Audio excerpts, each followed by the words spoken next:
ત્યાં લંકામાં જ્યારથી હનુમાનજી લંકાને બાળીને ગયા ત્યારથી રાક્ષસો ભયભીત રહેવા લાગ્યા. પોતપોતાના ઘરમાં સર્વે વિચાર કરે છે કે હવે રાક્ષસ કુળની રક્ષાનો કોઈ ઉપાય નથી. જેના દૂતનું બળ વર્ણન નથી કરી શકાતું તેના સ્વયં નગરમાં આવવાથી કઈ ભલાઈ છે. દૂતીઓ દ્વારા નગર નિવાસીઓના વચન સાંભળીને મંદોદરી ઘણી જ વ્યાકુળ થઈ ગઈ. તે એકાંતમાં હાથ જોડીને પતિ રાવણના ચરણે પડી અને નીતિ રસમાં રસબસ થયેલ વાણી બોલી, હે પ્રિયતમ, શ્રી હરિ સાથેનો વિરોધ ત્યજી દો. મારા કયાને અત્યંત હિતકારી જાણીને હૃદયમાં ધારણ કરો. જેમના દૂતની કરણીનો વિચાર કરતા સ્મરણ કરતા રાક્ષસોની સ્ત્રીઓના ગર્ભ પડી જાય છે. હે પ્રિય સ્વામી, જો ભલું ઈચ્છતા હો તો મંત્રીને બોલાવીને તેની સાથે તેમની શ્રીરામજીની સ્ત્રીને મોકલી આપો. સીતા આપના કુળરૂપી કમળોના વનને દુઃખ આપનારી શિયાળાની રાત્રિ સમાન આવી છે. હે નાથ, સાંભળો. સીતાને આપ્યા પરત કર્યા વિના શંભુને બ્રહ્માના કર્યા છતાંય આપનું ભલું નહીં થઈ શકે. શ્રીરામજીના બાણ સર્પોના સમૂહ સમાન છે, રાક્ષસોના સમૂહ દેડકા સમાન. જ્યાં સુધી તે એમને ગ્રસી ન લે ત્યાં સુધી હઠ છોડીને ઉપાય કરી લો. મૂર્ખ અને જગત પ્રસિદ્ધ અભિમાની રાવણ કાનેથી તેની વાત સાંભળીને ખૂબ હસ્યો અને કહ્યું, સ્ત્રીનો સ્વભાવ ખરેખર બહુ ડરપોક હોય છે. મંગળમાંય ભય કરો છો. તમારું મન હૃદય ઘણું કાચું કમજોર છે. જો વાનરોની સેના આવશે તો બિચારા રાક્ષસ તેને ખાઈને પોતાનું જીવન નિર્વાહ કરશે. લોકપાળ પણ જેના ડરથી કાપે છે તેની સ્ત્રી થઈને ડરો છો. આ તો મોટા ઉપવાસની વાત છે. રાવણે આમ કહીને હસીને એને હૃદય ચાપી દીધી અને મમતા વધારીને અધિક સ્નેહ દર્શાવીને તે સભામાં ચાલ્યો ગયો. મંદોદરી હૃદયમાં ચિંતા કરવા લાગી કે પતિને વિધાતા પ્રતિકૂળ થઈ ગયા. જેવો જ તે સભામાં જઈ બેઠો તેને એવા ખબર મળ્યા કે શત્રુની સમસ્ત સેના સમુદ્રના સામા તટે આવી ગઈ છે. તેણે મંત્રીઓને પૂછ્યું કે ઉચિત સલાહ આપો, હવે શું કરવું જોઈએ? ત્યારે તે સર્વે હસ્યા અને બોલ્યા કે શાંતિથી બેઠા રહીએ. આમાં સલાહની કઈ વાત છે? આપે દેવતાઓને રાક્ષસોને જીતી લીધા ત્યારે તો કંઈ પણ શ્રમ નહોતો થયો, તો પછી વાનર અને મનુષ્ય કઈ ગણતરીમાં છે? મંત્રી, વૈદ્ય અને ગુરુ આ ત્રણેય જો અપ્રસન્નતાથી, ભય કે લાભની આશાએ હિતની વાત ન કહીને પ્રિય બોલે ખુશામત કરવા લાગે તો ક્રમશઃ રાજ્ય, શરીર અને ધર્મ આ ત્રણેયનો શીઘ્ર જ નાશ થઈ જાય છે. રાવણને માટે પણ એ જ સહાયતા સંયોગ આવી ઊભી છે. મંત્રી એને સંભળાવીને મોં પર સ્તુતિ કરે છે. આ સમયે અવસર તક જાણીને વિભીષણજી આવ્યા. તેમણે મોટા ભાઈના ચરણોમાં શીશ નમાવ્યું. પછી તે શીશ નમાવીને પોતાના આસન પર બેસી ગયા અને આજ્ઞા પામીને વિભીષણજી બોલ્યા, હે કૃપાળુ, જ્યારે આપે મને વાત સલાહ પૂછી જ છે તો હે તાત, હું પોતાની બુદ્ધિ અનુસાર આપના હિતની વાત કહું છું. જે મનુષ્ય પોતાનું કલ્યાણ, સુંદર યશ, સુબુદ્ધિ, શુભગતિ અને વિવિધ પ્રકારના સુખ ઈચ્છતો હોય તે હે સ્વામી પર સ્ત્રીના લલાટને ચોથના ચંદ્રમાની જેમ ત્યજી દે. અર્થાત જેમ લોકો ચોથના ચંદ્રમાને નથી જોતા તે જ રીતે પર સ્ત્રીનું મુખ ન જુએ.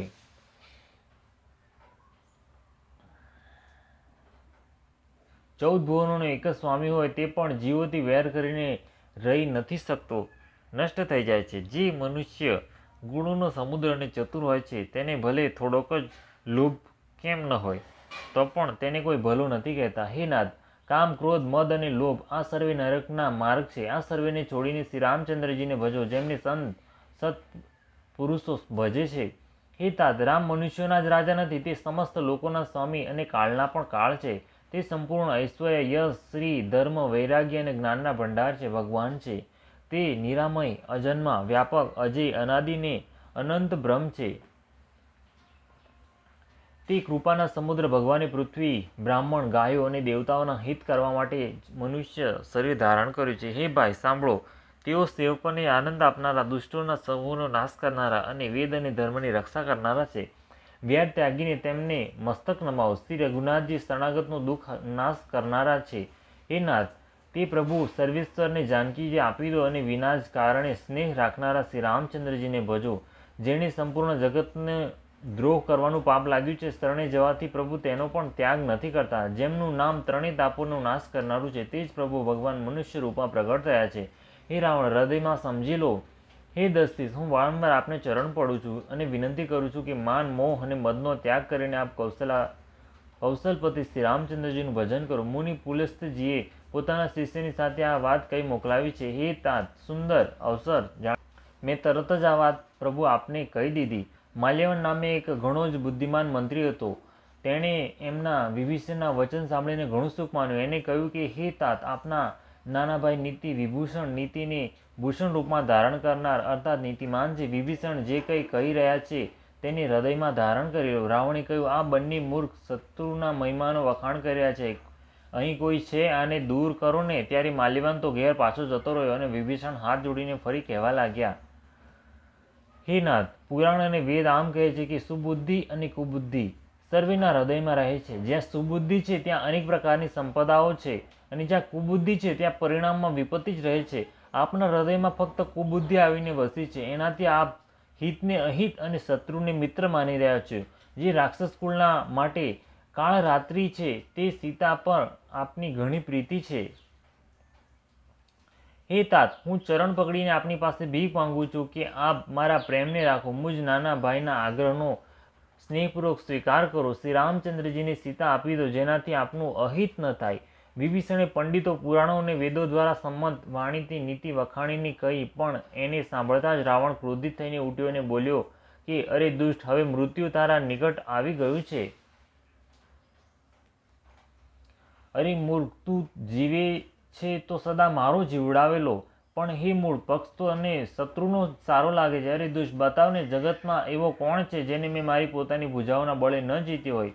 મારા નગરમાં રહીને પ્રેમ કરે છે તપસ્યા પર. મૂર્ખ, તેમને જ જઈને મળ અને એમને જ નીતિ બતાવ. આવું કહીને રાવણે તેમને લાત મારી, પરંતુ મારવા છતાંય નાના ભાઈ વિભીષણે વારંવાર તેના ચરણો જ પકડ્યા. શિવજી કહે છે કે હે ઉમા, સંતની આ જ મોટાઈ છે કે નિંદા કરવા છતાંય નિંદા કરનારનું ભલું જ કરે છે. વિભીષણજી કહ્યું, આપ મારા પિતા સમાન છો. ભલે તમે મને માર્યું, પરંતુ હે નાથ, આપનું ભલું શ્રી રામચંદ્રજીને ભજવામાં જ છે. આટલું કહીને વિભીષણ પોતાના મંત્રીઓને સાથે લઈને આકાશ માર્ગમાં ગયા અને સર્વેને સંભળાવીને તેઓ આમ કહેવા લાગ્યા કે શ્રી રામચંદ્રજી સત્ય સંકલ્પ અને સર્વસમર્થ પ્રભુ છે. અને હે રાવણ, તમારી સભા કાળને વશ છે, માટે હું હવે શ્રી રઘુવીરના શરણમાં જાઉં છું. મને દોષ ન આપતા. આમ કહીને વિભીષણ જેવા ચાલી નીકળ્યા કે તરત જ સર્વે રાક્ષસ આયુહીન થઈ ગયા. શિવજી કહે છે કે હે ભવાની, સાધુનું અપમાન તરત જ સંપૂર્ણ કલ્યાણની હાનિ કરી નાખે છે. રાવણે જે ક્ષણે વિભીષણને ત્યાગ્યો તે ક્ષણે તે અભાગ્યો વૈભવથી હીન થઈ ગયો. વિભીષણજી હરખાઈને મનમાં અનેક મનોરથો કરતા શ્રી રઘુનાથજીની પાસે ચાલ્યા. તેઓ વિચારતા જતા હતા કે હું જઈને ભગવાનના કોમળ અને લાલ રંગના સુંદર ચરણ કમળોનું દર્શન કરીશ, જે સેવકોને સુખ આપનારા છે. જે ચરણોનો સ્પર્શ પામીને ઋષિપત્ની અહલ્યા તરી ગયા અને જે દંડક વનને પવિત્ર કરનારા છે. જે ચરણોને જાનકીજીએ હૃદયમાં ધારણ કરી રાખ્યા છે. જે કપટ મૃગની સાથે પૃથ્વી પર દોડ્યા હતા અને જે ચરણ કમળ સાક્ષાત શિવજીના હૃદયરૂપી સરોવરમાં બિરાજમાન છે.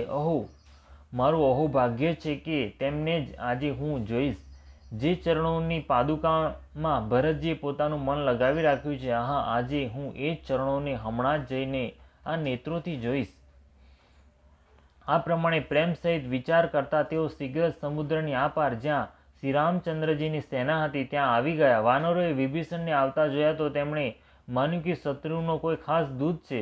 તેમણે ચોકીએ રોકીને તે વાનરો સુગ્રીવની પાસે આવ્યા અને એમને સર્વે સમાચાર કહી સંભળાયા. સુગ્રીવે શ્રી રામચંદ્રજીની પાસે જઈને કહ્યું કે હે રઘુનાથજી, સાંભળો, રાવણનો ભાઈ આપને મળવા આવ્યો છે.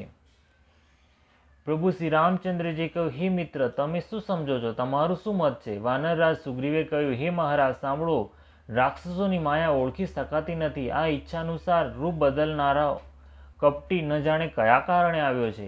જણાય છે કે આ મૂર્ખ આપણો ભેદ લેવા આવ્યો છે, એટલે મને તો એ જ યોગ્ય લાગે છે કે એને બાંધી રાખવામાં આવે. શ્રી રામચંદ્રજી કહ્યું, હે મિત્ર, તમે નીતિ તો ઠીક વિચારી, પરંતુ મારું તો પ્રણ છે કે શરણાગતના ભયને હરી લેવો.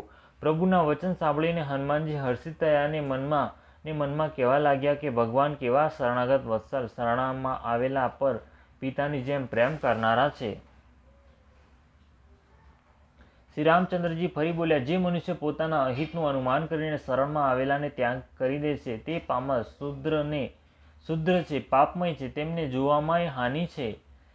જેને કરોડો બ્રાહ્મણોની હત્યા લાગી હોય, શરણમાં આવ્યા પછી હું તેને પણ નથી ત્યજતો. જેવો જ મારા સન્મુખ થાય છે તેવા જ તેના કરોડો જન્મોના પાપ નષ્ટ થઈ જાય છે. પાપીનો આ સહેજ સ્વભાવ હોય છે કે મારું ભજન એને કદી નથી ગમતું. જો તે રાવણનો ભાઈ નિશ્ચય જ દુષ્ટ હૃદયનો હોત તો શું તે મારા સન્મુખ આવી શકત? જે મનુષ્ય નિર્મળ મનવાળો હોય છે તે જ મને પામે છે. મને કપટ અને છળ છિદ્રો ગમતા જ નથી. જો રાવણે તેને ભેદ લેવા મોકલ્યો છે તો પણ હે સુગ્રીવ, આપણને તો કોઈ ભય કે હાનિ નથી, કારણ કે હે સખા, જગતમાં જેટલા પણ રાક્ષસો છે, લક્ષ્મણજી પળવારમાં તે સર્વેને મારી શકે છે, અને જો તે ભયભીત થઈને મારી શરણે આવ્યો છે તો હું તેને પ્રાણોની જેમ રાખીશ. કૃપાના ધામ શ્રી રામચંદ્રજીએ હસીને કહ્યું, બંને જ દશામાં તેને લઈ આવો. ત્યારે અંગદ અને હનુમાનજી સહિત સર્વે વાનર કૃપાળુ શ્રી રામચંદ્રજીનો જય હો કહેતા ચાલ્યા. વિભીષણજીએ આદર સહિત આગળ કરીને વાનરો પછી ત્યાં ચાલ્યા જ્યાં કરુણાની ખાણ શ્રી રઘુનાથજી હતા. નેત્રોને આનંદનું દાન આપનાર અત્યંત સુખદ બંને ભાઈઓને વિભીષણજીએ દૂરથી જ જોયા.